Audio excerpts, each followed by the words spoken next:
7.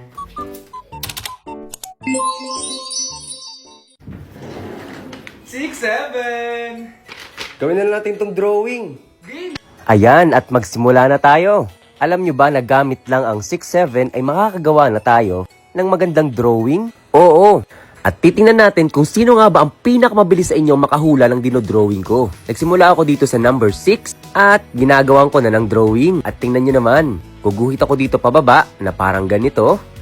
At guguhit tayo ng maraming ganyan. Guhit, guhit, guhit, guhit, guhit, guhit, guhit. At syempre, meron ding bilog, bilog, bilog, half bilog, half bilog, bilog, at half bilog. Nahuhulaan nyo na ba? Pag alam nyo na yung sagot, ay mag-comment na agad kayo dito para malaman ko kung sino yung panalo. Lagyan ko to ng mata at dila at lalagyan natin to ng kulay green para makita nyo talaga kung ano nga ba yung dinodrawing natin. Yan. Nahuhulaan nyo na ba? Sa tingin ko, nahuhulaan nyo na yung number 6. Yung number 7, kaya nyo kayang hulaan?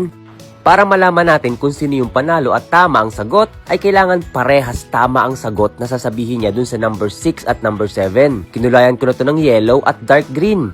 At ito na yung resulta ng number 6. Nagsisimula to sa letter A kapag Tagalog at letter S naman kapag English. At ito naman ang ating number 7. Naglalagay lang ako dito ng guhit-guhit at kukulayan natin ito. Yan. Ito namang number 7 ay nagsisimula sa letter D kapag Tagalog at letter R naman kapag English.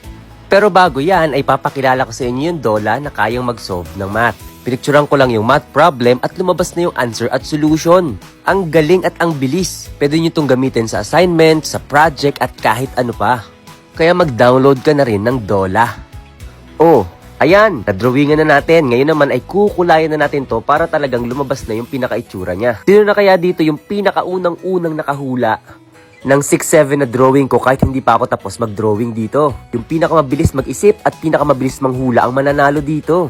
So kailangan na natin tong kulayan ng kulay gray para talagang maging itsurang cute na letter D kapag Tagalog at letter R naman kapag English.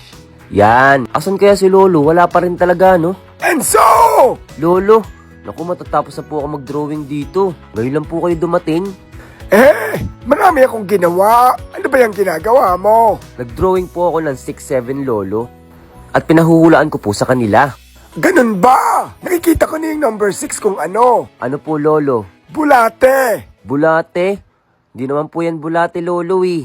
Joke lang. Snake o ahas? Ito pong number 7. Patingin nga. Aba, daga. O kaya naman, mouse. Ang galing! Game! Charan!